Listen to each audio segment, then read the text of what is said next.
We will learn how to assess and effectively manage our cyber risk, since it's impossible in today's digital world to completely eliminate your risk.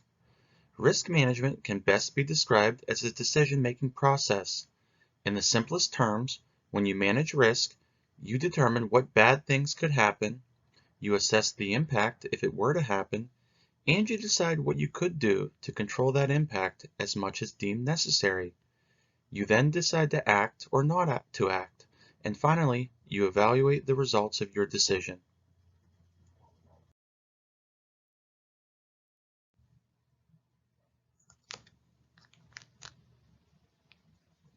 Information is the new oil of the digital economy. That being said, systems that process, store, and transmit information are extremely valuable to a business and contribute to its ability to operate and its profitability. Ultimately, a critical success factor for a business is its ability to protect the confidentiality, integrity, and availability of its information.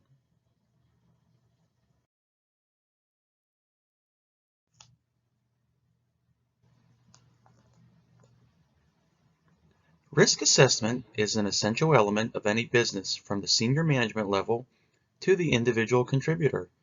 In general, risk assessment is the process of analyzing an environment to identify the technology risks, threats, and vulnerabilities to determine either quantitatively or qualitatively the impact of an event that would negatively affect the business.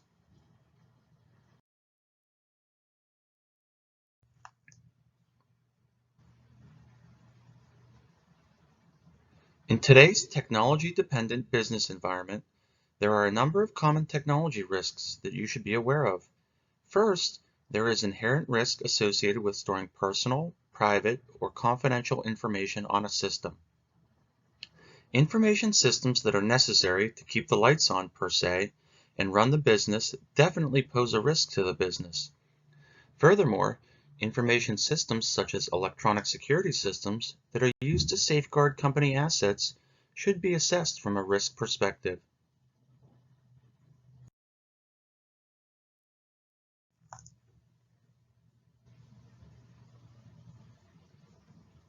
What do you do if a disaster or major disruption impacts your business?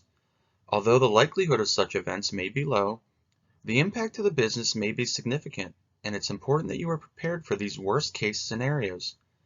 Anytime you want to make a change to an information system, it's important that you thoroughly test it first to ensure there are no unintended consequences.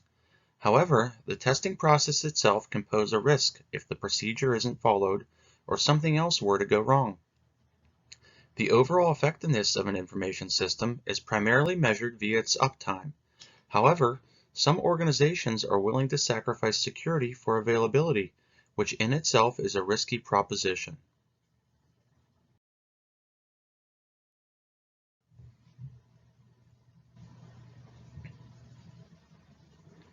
Information system assets such as laptops and mobile phones can certainly pose a risk to businesses if they were to be stolen or accessed by unauthorized individuals. Businesses should be assessing the risk of information technology projects, such as the implementation of a new system or a system upgrade. Finally, the risk associated with change management cannot be underestimated.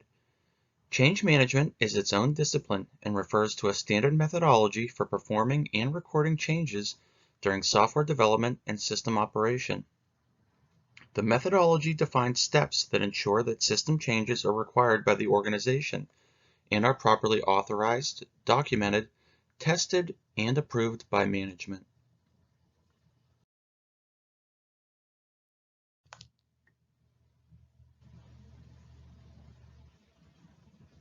At a 10,000-foot view, there are three essential steps to risk assessment: asset identification, threat assessment, and impact determination, which we will dig into in the following slides.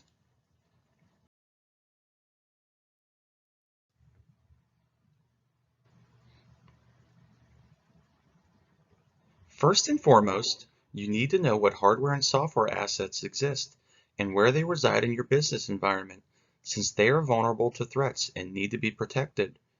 It's important to apply a classification scheme to your assets because this is what allows you to appropriately prioritize them and determine those that are most vulnerable and warrant the highest levels of safeguarding.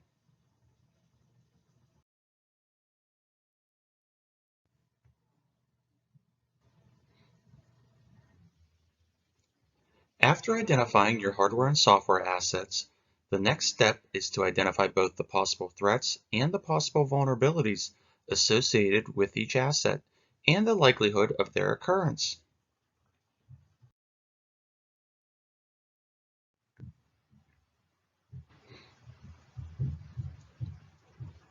Threats can be defined as any circumstance or event with the potential to cause harm to an asset.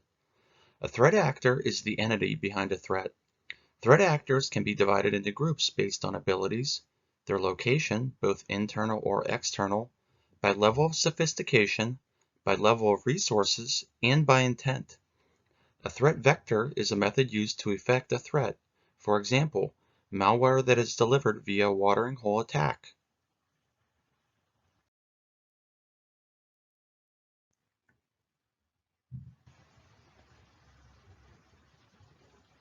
It's important that you are aware of common classes of threats to information systems.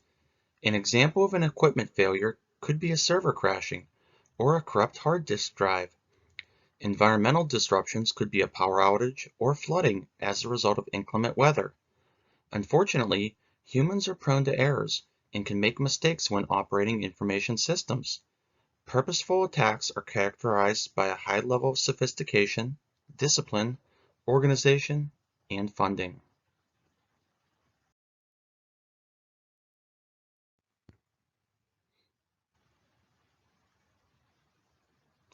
A vulnerability is any characteristic of an asset that can be exploited by a threat to cause harm. A vulnerability can also be the result of a lack of security controls or weaknesses in controls. Your system has a security vulnerability. For example, if you have not installed patches to fix a cross-site scripting error on your website.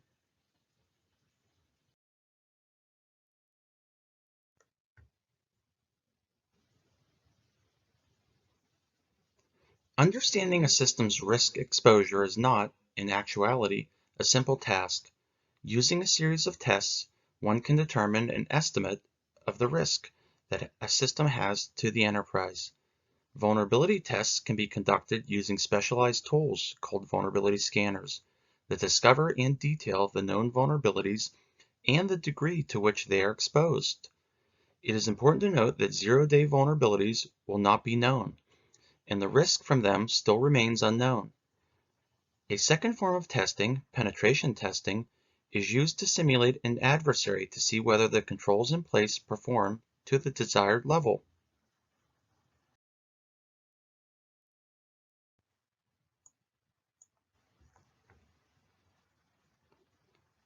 One valuable method that can be used to secure systems is vulnerability scanning. Vulnerability scanning is the process of examining your systems and network devices for holes, weaknesses, and issues, and finding them before a potential attacker does. Specialized tools called vulnerability scanners are designed to help discover and address vulnerabilities. But there is much more to vulnerability scanning than simply running tools and examining the results. You must be able to analyze any discovered vulnerabilities and determine their severity, how to address them if needed, and whether any business processes will be affected by potential fixes. Vulnerability scanning can also help identify common misconfigurations in account setup, patch level, applications, and operating systems. Vulnerability scanners need a method of detecting whether a vulnerability is present and exploitable. One method is to perform a test that changes the system state, an intrusive test. The other method is to perform the test in a manner that does not directly interact with the specific vulnerability. This non-intrusive method can be significantly less accurate. A vulnerability scanner can be programmed with the credentials of a system, giving it the same access as an authorized user. This is assumed to be easier than running the same tests without credentials, widely considered to be a more real-world attempt. It is important to run both because if an attacker is able to compromise an account, they may well have insider credentials. Tools are not perfect. Sometimes they will erroneously report things as an issue, when they really are not a problem, and other times they won't report an issue at all. A false positive is an incorrect finding, something that is incorrectly reported as a vulnerability.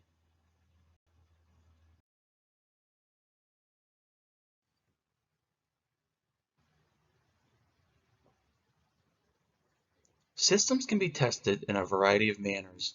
One method of describing the test capabilities relates to the information given to the tester. Testers can have varying levels of detail, from computer knowledge of a system and how it works to zero knowledge. These differing levels of testing are referred to as white box, gray box, and black box testing.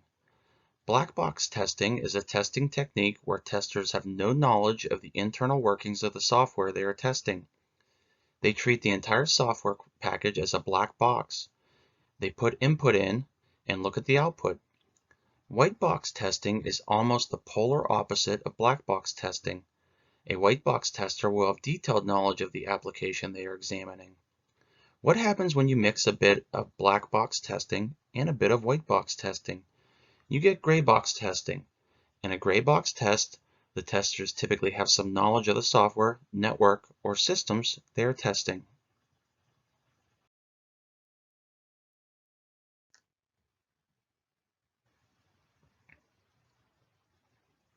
A penetration test, or pen test, simulates an attack from a malicious outsider, probing your network and systems for a way in, often any way in.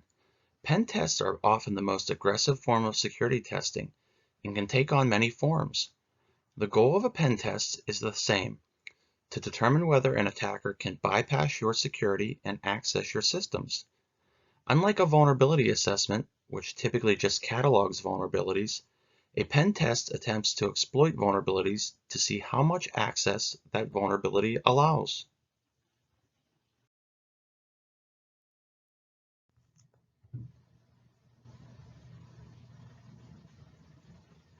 Reconnaissance is the first step of performing a penetration test. The objective of reconnaissance is to obtain an understanding of the system and its components that someone wants to attack.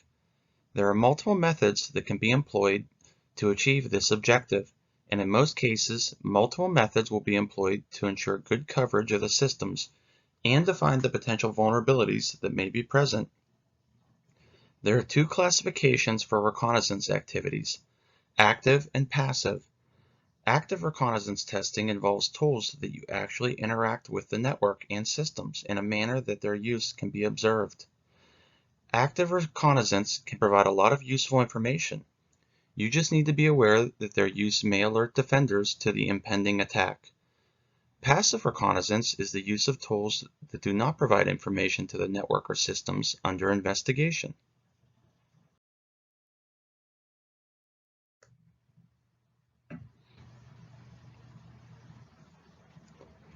Pivoting is a key method used by a pen tester or attacker to move across a network. This activity, also referred to as traversing a network, is one place where defenders can observe the attacker's activity. When an attacker traverses the network, network security monitoring tools will detect the activity as unusual with respect to both the account being utilized and the actual traversing activity. A key element of a penetration test is the actual exploitation of a vulnerability. Exploiting the vulnerabilities encountered serves two purposes. First, it demonstrates the level of risk that is actually present. Second, it demonstrates the viability of the mechanism of the attack vector. During a penetration test, the exploitation activity stops short of destructive activity.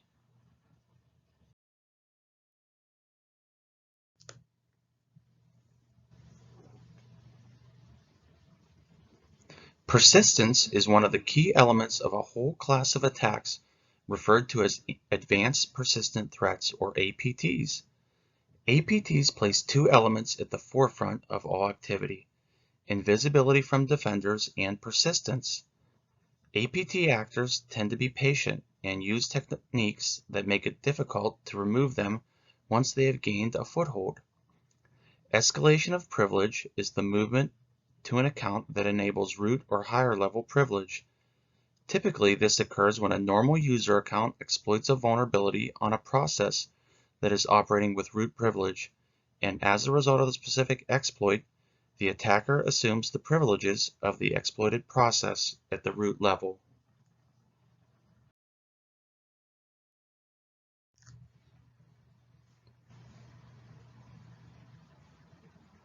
An impact is the loss created when a threat exploits a vulnerability. When a threat is realized, it creates impact. Impact can be in many forms, including human life, as in injury or death, property loss, safety, financial loss, or loss of reputation. Losses are seldom absolute. They can come in all sizes and combinations. Different levels of risk can result in different levels of impact. Sometimes external events can affect the impact.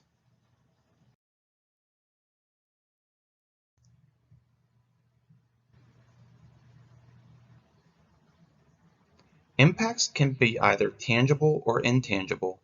A tangible impact results in financial loss or physical damage. For an intangible impact, assigning a financial value of the impact can be difficult. An example of an intangible impact would be the loss of goodwill or brand damage.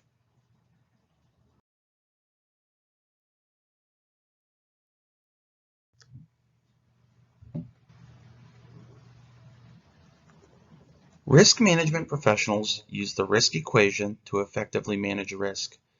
In general, risk can be defined as the combination of the probability of an event occurring and the impact if that event does occur.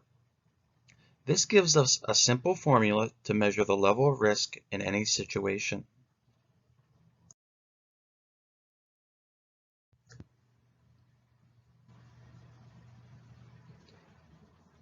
To assess risk qualitatively, you compare the impact of the threat with the probability of occurrence and assign an impact level and probability level to the risk. For example, if a threat has a high impact and a high probability of occurring, the risk exposure is high and probably requires some action to reduce this threat.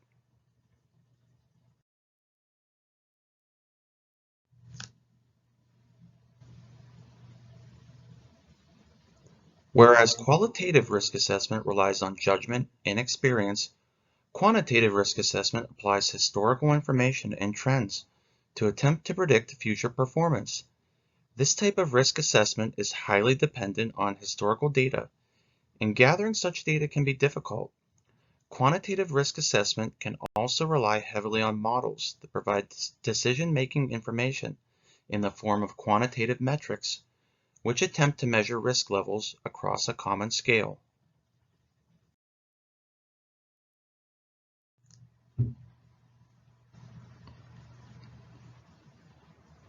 A common quantitative risk assessment method is the calculation of the annualized loss expectancy, or ALE. Calculating the ALE creates a monetary value of the impact. This calculation begins by calculating a single loss expectancy, or SLE. The SLE is calculated by multiplying the asset value by the exposure factor. The asset value, or AV, is the amount of money it would take to replace an asset.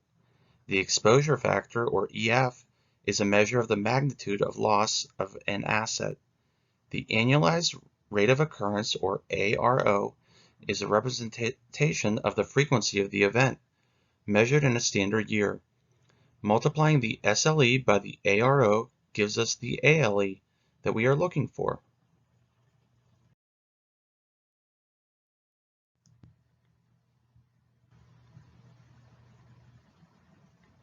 Please take some time to review this quantitative risk assessment that calculates the annualized loss expectancy to validate your understanding.